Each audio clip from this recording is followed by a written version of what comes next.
Si Melu dikenal dengan budidaya lobster.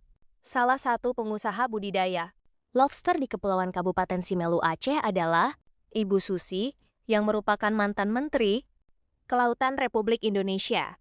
Selain itu, masih banyak lagi pengusaha keramba apung yang membudidayakan lobster, kepiting, dan kipas, yaitu Pak Mahlil.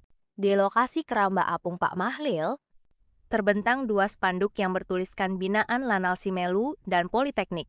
Kepulauan Simelu bidang perikanan tangkap, artinya keramba apung Pak Mahlil memiliki kerjasama dengan pihak eksternal.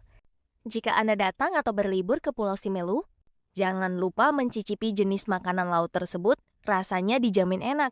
Karena jenis makanan laut, lobster, kepiting, dan kipas merupakan makanan yang langka dan harganya pun lumayan fantastik. Informasi yang dikutip dari penjual, harga per kilogramnya berkisar antara Rp450.000 sampai dengan Rp700.000 untuk penjualan ke Jakarta, tergantung dari ukuran dan jenisnya. Demikian, dan terima kasih. Semoga bermanfaat.